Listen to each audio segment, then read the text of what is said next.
Epicentro 1, CMI. Crece pobreza extrema en el país. 4.688.000 personas en la miseria antes de la pandemia, revela el DANE. Testimonios del día revelan que la pobreza hoy afecta a 17.470.000 colombianos. Fondo Monetario anuncia que Colombia tendrá este año la peor caída del Producto Interno Bruto, 8.2% negativo. Será más bajo que el promedio mundial, que se situará en 4.4 negativo. Tragedia. Cae avioneta en Ubaté. Se salva bebé de 1 año. Mueren sus padres. Asesinados otros 2 indígenas en Cauca. Fracasa diálogo del gobierno con la Minga. Mañana arrancan para Bogotá. Alcaldesa le pide al gobierno acuerdo con los indígenas para evitar que marchen hacia Bogotá. Superior cuestiona procedimiento de patrulleros que provocaron la muerte de abogado Ordóñez. Negada moción de censura a ministro de Defensa en la Cámara. Fiscalía dice que ha aclarado el 59% de los asesinatos de líderes. Creciente del río Acacías en el Meta provocó tragedia. 5 muertos, 1 desaparecido. Vienen heladas y lluvias, pronostica IDEAM.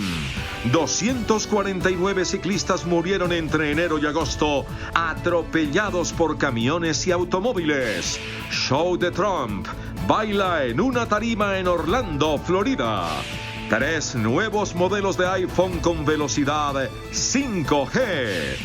Buenas noches, nuestros secretos de hoy. 1. Molestia en una superintendencia contra un ex superintendente. 2.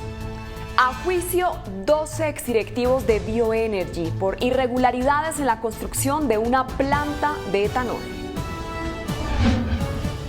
3. El alcalde de Cartagena devuelve un dinero que se le pagó en exceso a la primera dama de la ciudad. Y Miñapa, ¿cuántas personas que perdieron su trabajo por la pandemia hacen cola para reclamar el subsidio al desempleo? 1, 2, 3 y Miñapa, al cierre. Con Claudia Palacios y Margarita Ortega. Buenas noches. La pobreza extrema en el país está creciendo.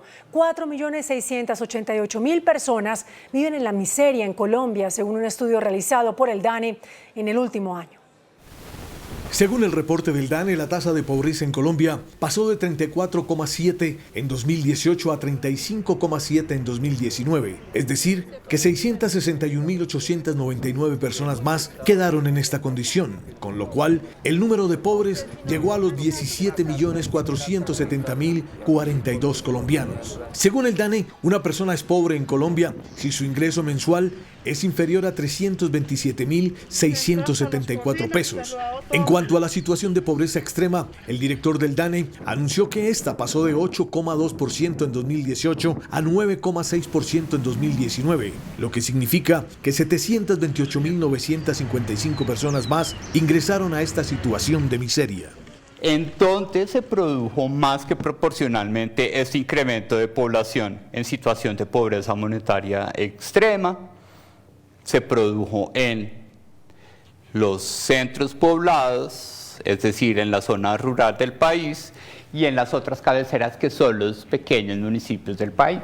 Las cifras entregadas por el DANE revelan que el 9,6% de la población colombiana se encuentra en un nivel de pobreza monetaria extrema, es decir, 4.688.882 personas. Las cifras del DANE revelaron que la ciudad donde más aumentó la pobreza en 2019 fue Sincelejo, con un incremento de 6 puntos. 36.5% de sus habitantes son pobres. Entre tanto, en Cúcuta, la pobreza aumentó 4,5% y alcanzó una tasa del 45,5%. La ciudad más pobre del país sigue siendo Quibdó, donde el 60,9% de sus habitantes son pobres. En la capital del país, el 27,2% de sus habitantes es pobre, según el DANE. Pues esta dramática situación revelada por el DANE es peor debido a la pandemia y a los confinamientos. Se calcula que 17 millones de personas están en la pobreza en Colombia. Doña Miriam es una abuela de 61 años. Tiene 8 nietos y hoy no cuenta con ningún trabajo.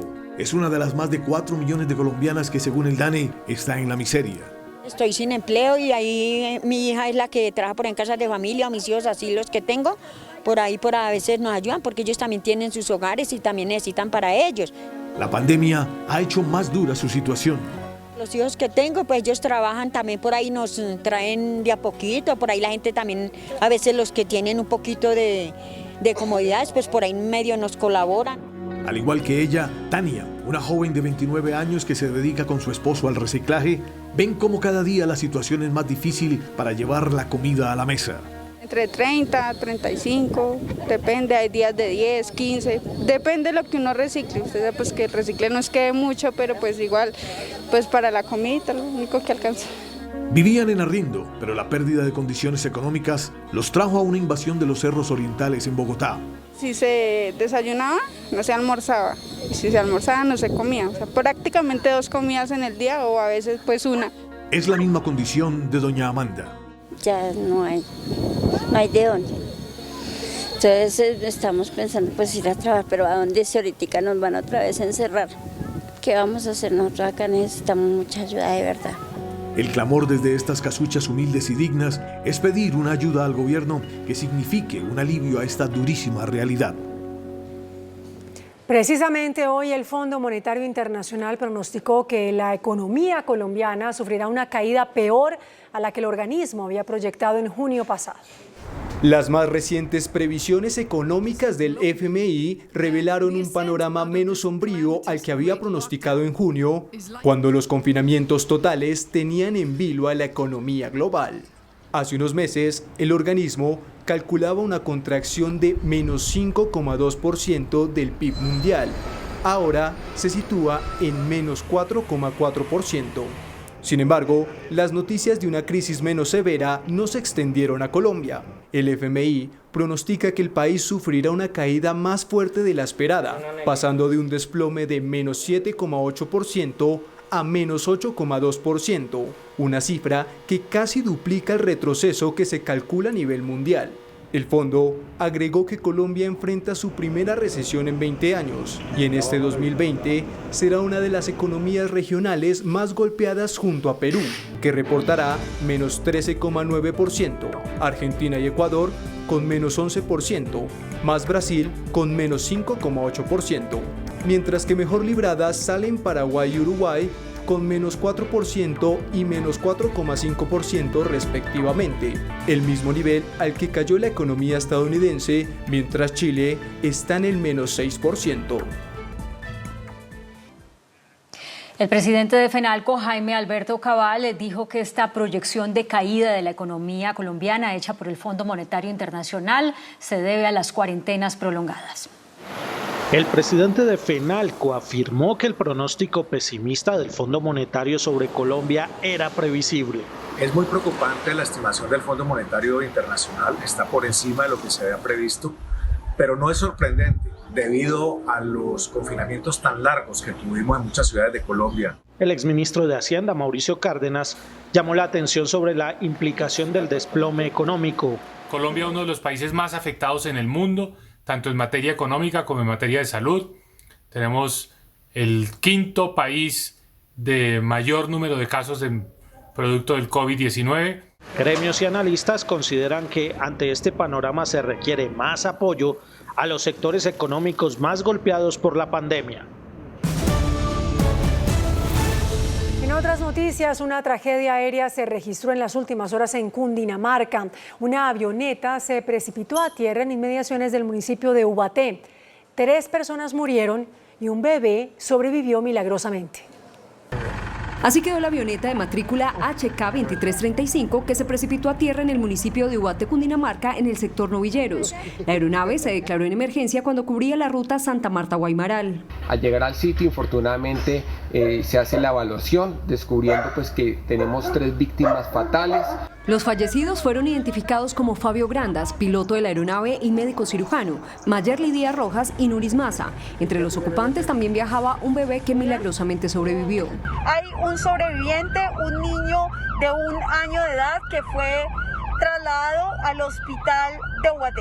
El bebé, quien perdió a sus padres en el siniestro, fue trasladado por la comunidad a un centro asistencial en Ubaté, donde llegó con politraumatismos. El piloto y padre del menor, Fabio Grandas, era un prestigioso médico que hacía parte de la Patrulla Aérea Colombiana, fundación dedicada a ayudar a las regiones más apartadas del país. Los organismos de emergencia y aeronáuticos investigan las causas del siniestro. Las autoridades en el Cauca investigan el asesinato de 2 indígenas en zona rural del municipio de Suárez. Un exgobernador indígena fue asesinado junto a su esposa en la vereda Agua Clara, zona rural de Suárez. Freddy Huetio Zambrano, de 56 años de edad, había sido presidente de la Junta de Acción Comunal y su crimen se da al interior del resguardo indígena de Cerro Tijeras. Las primeras versiones indican que estaría saliendo de un trabajo agrícola familiar en esta vereda y fueron abordados por sujetos armados que sin mediar palabras le dispararon. Con el crimen de Huetio Zambrano y su esposa Reina Mera se eleva a 76 el número de comuneros ajusticiados en lo corrido del año 2020 en el Cauca.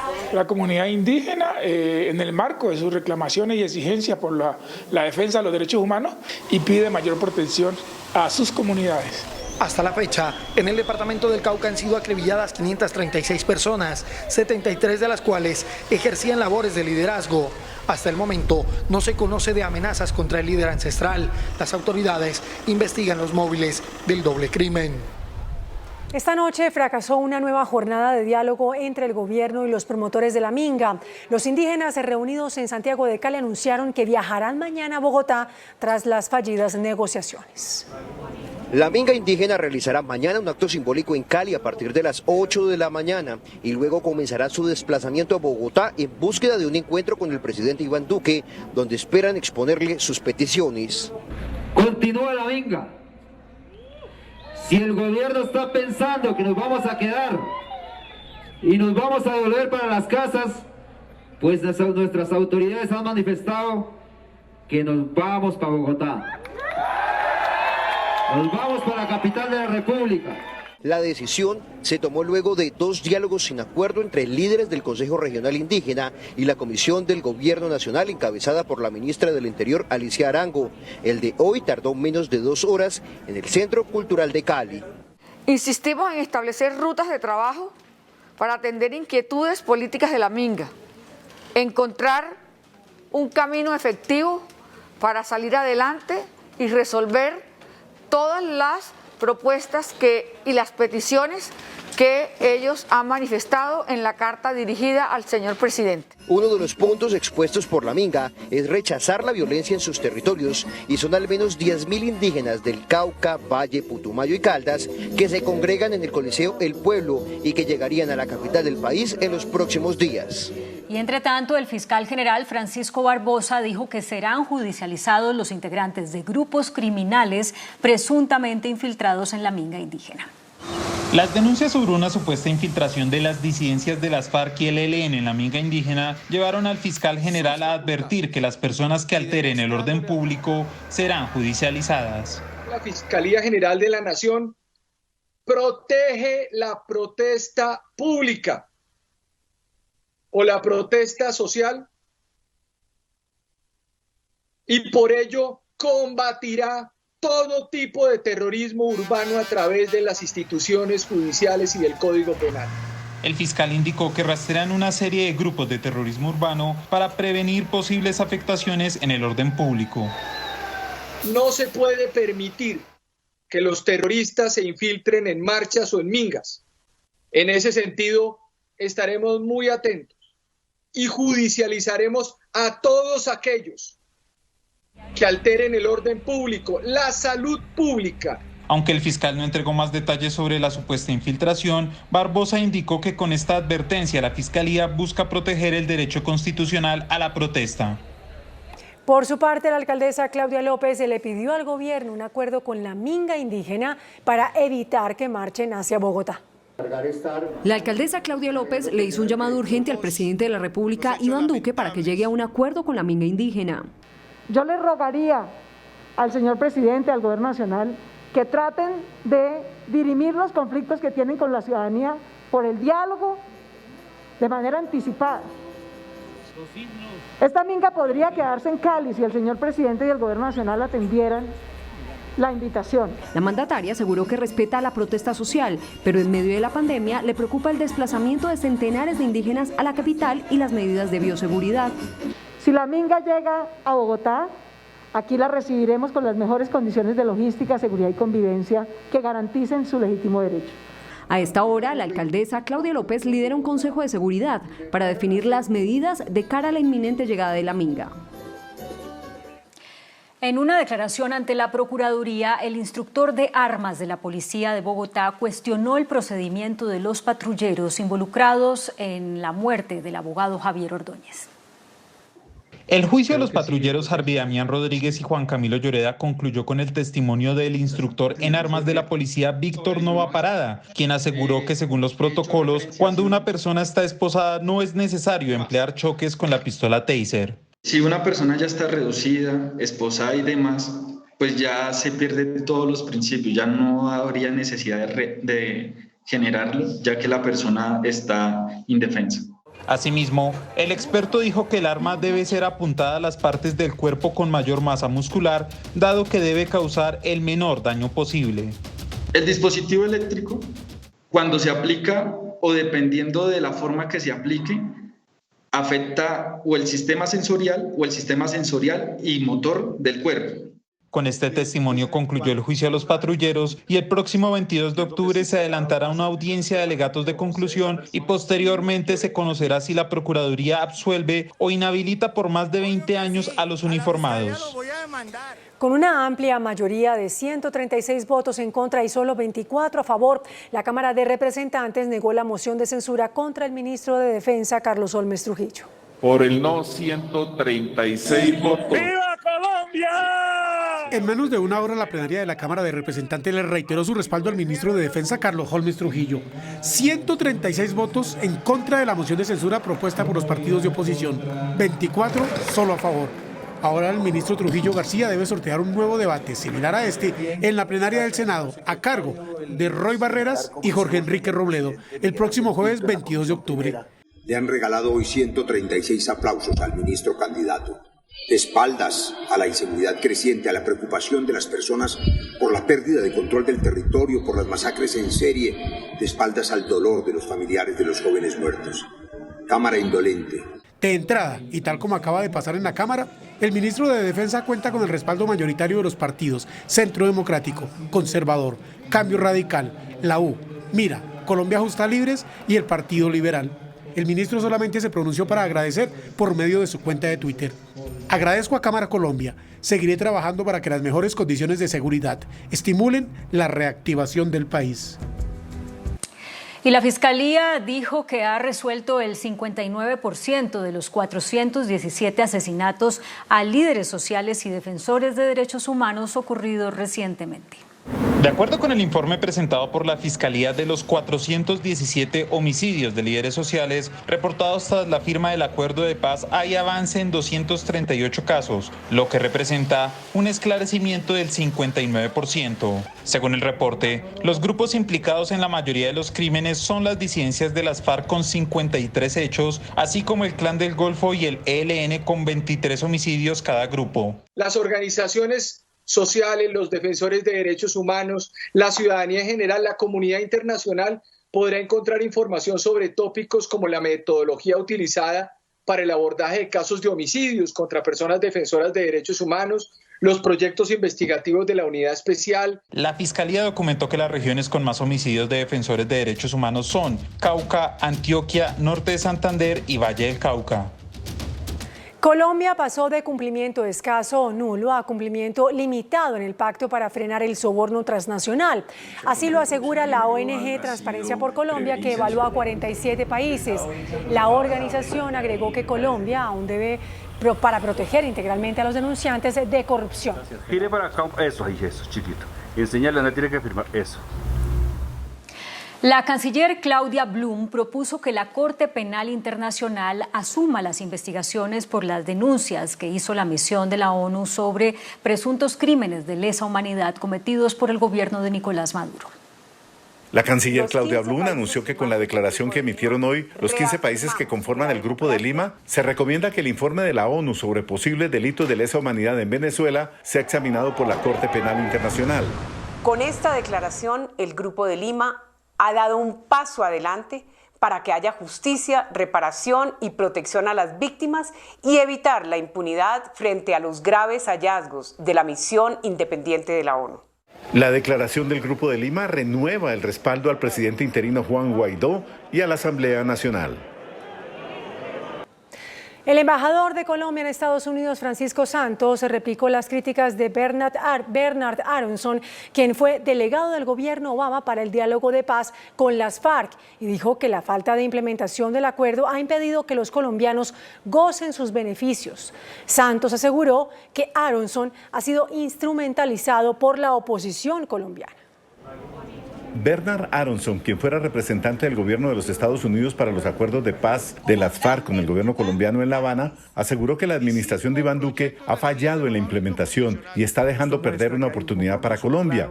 En un mensaje que le envió hoy al señor Aronson, el embajador de Colombia en Estados Unidos, Francisco Santos, afirma que sus planteamientos ignoran de manera dramática la realidad e invita a Aronson a revisar por lo menos el índice de los informes. Después de lamentar los comentarios de Aronson, el embajador señala que hay líderes de la política internacional que, según sus palabras, son inadvertidamente instrumentalizados por opositores del presidente Duque. Una tragedia provocó la creciente del río Acacías en el Meta. 5 personas fallecieron, entre ellas 2 menores de edad, y uno más está desaparecido. La tragedia ocurrió cuando 11 personas se bañaban en el balneario conocido como El Clavel, ubicado en el río Acacías, y fueron sorprendidas por una creciente súbita que los arrastró. De estas 6 personas que se encontraban desaparecidas, 5 ya han sido recuperadas de manera inicial por parte de los órganos operativos del sistema, en este caso nuestra Defensa Civil, Cuerpo de Bomberos y Cruz Roja, desafortunadamente sin vida. En este momento seguimos en el operativo de búsqueda de un menor de edad de 12 años que no ha sido hallado por el momento. Entre las 6 personas arrastradas por la creciente, 3 son menores de edad. Pues según lo que se ha podido indagar, unas son de Villavicencio, otras son de la capital de la República, que venían a departir con sus familiares acá y desafortunadamente encuentran este hecho tan lamentable y trágico que enluta al departamento del Meta. Los organismos de socorro le hicieron un llamado a los turistas para que tengan cuidado al momento de ir a estos ríos y llueva, pues se puede presentar crecientes súbitas. Y atención también, porque las autoridades meteorológicas pronosticaron aumento de lluvias y de heladas para los próximos días. Las imágenes satelitales del IDEAM muestran que la zona norte del país está en mayor riesgo por fuertes lluvias. Las precipitaciones se han presentado con valores por encima de los promedios en departamentos como La Guajira, Magdalena, Cesar, Atlántico, Magdalena. De igual manera hacia el Golfo de Urabá. El pronóstico del IDEAM apunta a que los aguaceros se van a intensificar en lo que resta de octubre. Simultáneamente se reporta heladas en varios municipios de Cundinamarca, Boyacá y Nariño. Entre enero y agosto de 2020 han fallecido 249 ciclistas en accidentes con automotores. Así lo reveló en la Comisión Sexta del Senado el director de la Agencia Nacional de Seguridad Vial, Luis Lota. Los conductores de vehículos siempre deben tener en cuenta que ante un choque entre un ciclista y un vehículo, el ciclista es el que lleva las de perder porque es el más vulnerable. Esto lo dijo el director de la Seguridad Vial en un debate en el Congreso de la República en la Comisión Sexta. Hay que trabajar entre todos los actores. Aquí tenemos que entender que el ciclista es un actor vulnerable. Tenemos que entender que la velocidad y la forma en que él resiste cualquier tipo de impacto es completamente distinto al que va en un vehículo, al que va en un vehículo de carga. Hay que recordar que la mayoría de los 249 ciclistas que hemos perdido en las vías en Colombia entre el 1 de enero y el 31 de agosto han muerto por una colisión contra un choque asociado a un vehículo de carga. El Gobierno Nacional emprenderá una nueva campaña para que la gente se concientice de que el ciclista y el peatón son primero. Autoridades llevaron a cabo una redada contra el abuso sexual de menores. Solo en Bogotá fueron capturadas 19 personas, entre las que hay familiares de los menores de edad víctimas de abuso. Un juez absolvió por el delito de acceso carnal violento a Freddy Armando Valencia, conocido como el monstruo de Monserrate, quien es señalado de abusar y asesinar a 9 mujeres en los cerros de Bogotá. El juez dijo que hay duda razonable de que Valencia abusara de las mujeres, dado el grado de descomposición de los cuerpos de las víctimas. Sin embargo, el próximo 27 de octubre se definirá si también absuelven a Valencia por el delito de homicidio o si es condenado. Colombia reportó una reducción en el número de contagios con COVID-19 en las últimas 24 horas. El Ministerio de Salud confirmó este viernes 5.015 casos nuevos de COVID-19 en el país. Los casos se presentaron en su mayoría en Bogotá con 1.461, en Antioquia con 1.030 y en el Valle con 364. Este ha sido el comportamiento en los últimos 5 días por el COVID-19. El 9 de octubre eran 8.121 nuevos casos registrados, el 10 de octubre 8.447, el 11 de octubre 8.569, ayer 12 de octubre 7.767 y hoy se presenta una caída a 5.015 casos. Hoy se confirmaron 156 nuevas muertes, de las cuales 128 son de días anteriores. Los recuperados fueron otros 8.307 para un total de 806.703. Los casos activos en el país suman ya 87.160. En Colombia han contraído COVID-19 924.098 colombianos y han muerto más de 28.000 personas. El Ministerio de Comercio reportó una caída del 25% en la inversión extranjera directa. La inversión extranjera llegó en septiembre a 5.371 millones de dólares, lo que refleja una caída del 25% frente al mismo mes del año anterior. La llegada de menor capital se asocia a los efectos del coronavirus que afectaron el sector petrolero, de gran participación para la economía colombiana. Pese a ello, el gobierno resalta el crecimiento en la inversión, diferente a minería y petróleo de 30%, y confía en sectores potenciales como el turismo. Este sector ha sido y seguirá siendo un sector clave de nuestra economía porque construye identidad, porque rescata lo que es propio de nuestro país en su biodiversidad. El pronunciamiento lo hizo en Expo Cotelco. La Superintendencia de Servicios Públicos impuso una multa de 6.500 millones de pesos a la empresa AAA de Barranquilla. Según el ente supervisor, la empresa hacía cobros indebidos e incluyó costos administrativos en las tarifas cobradas a los usuarios en Barranquilla y en algunos municipios del Atlántico. Serenia, la primera clínica de cuidado integrado con cannabis medicinal. Estamos listos para cambiar vidas. Pide tu cita llamando al 307-8077. El índice de capitalización de la bolsa, que mide el comportamiento de las 20 principales acciones, cerró a la baja.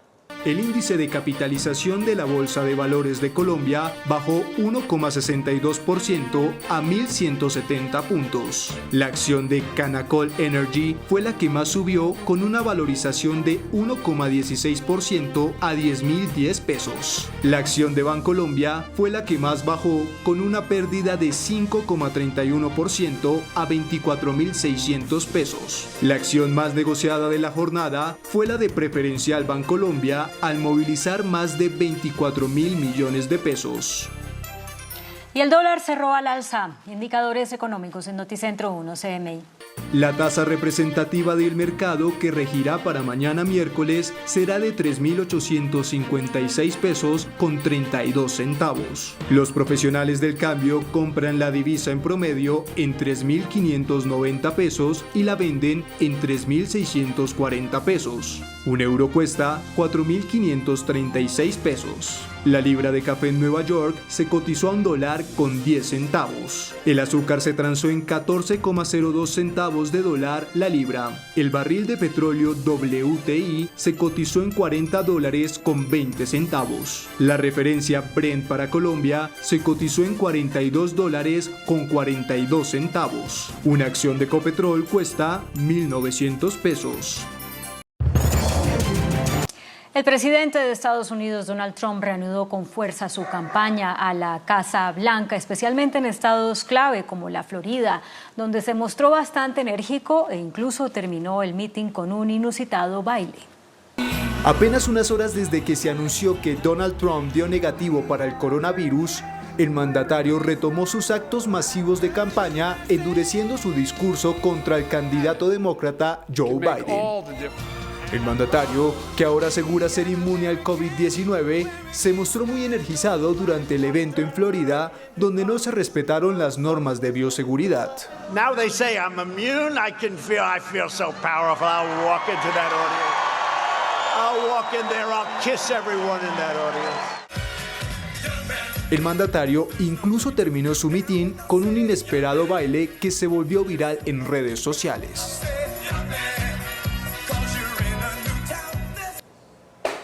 Más de 10 millones de estadounidenses ya votaron por correo y en los centros de sufragio anticipado, una cifra récord que supera 5 veces a la registrada en los comicios de 2016.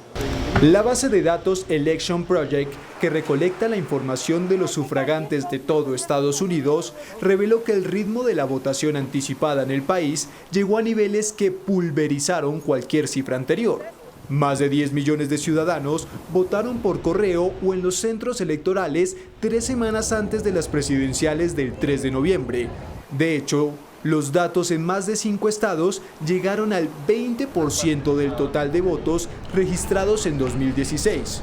Y conforme avanza la votación, menos tiempo le queda al presidente Donald Trump para recuperar el terreno perdido en las encuestas, cuando los sondeos lo ubican 10 puntos por detrás de su rival, Joe Biden.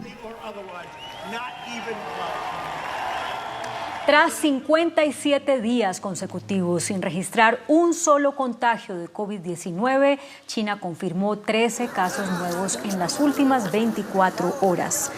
Al menos 6 de los positivos ocurrieron por contagio local en la ciudad de Qingdao, donde las autoridades realizaron más de 3 millones de pruebas en 2 días, tras haber descubierto un foco del contagio. Las reinfecciones por coronavirus generan dudas sobre la inmunidad de quienes ya tuvieron el COVID y se recuperaron, como un joven de 25 años, que es el primer caso de reinfección en Estados Unidos. El caso evidencia que queda mucho que investigar sobre el comportamiento del COVID-19 y la respuesta de los seres humanos al contagio. A propósito de este caso, algunos trajeron a colación que el presidente Donald Trump asegura que ya es inmune tras superar su contagio. Johnson & Johnson suspendió todos los ensayos de su vacuna contra el COVID-19 en los 8 países donde los estaba realizando, luego de que una de las 60,000 personas que voluntariamente se sometieron a esta vacuna desarrolló la que han llamado una enfermedad inexplicable. La farmacéutica aseguró que los efectos adversos serios eran una parte esperada en cualquier estudio clínico, especialmente en uno grande, y advirtió que todo estará paralizado mientras la enfermedad del paciente está siendo revisada y evaluada. Apple presentó el iPhone 12, el primer dispositivo de la compañía californiana que es compatible con la tecnología 5G, que permite una velocidad de transmisión de datos hasta 20 veces mayor a la alcanzada por la 4G. Asegurando que este es el inicio de una nueva era para su teléfono insignia, Apple le dio la bienvenida al iPhone 12, cuya gran premisa es la velocidad, debido a que por primera vez este dispositivo tendrá la capacidad de conexión a redes celulares 5G. Las versiones superiores serán el iPhone 12 Pro y el iPhone 12 Pro Max, el cual tendrá una pantalla de 6,7 pulgadas, la más grande que haya tenido un teléfono móvil de Apple.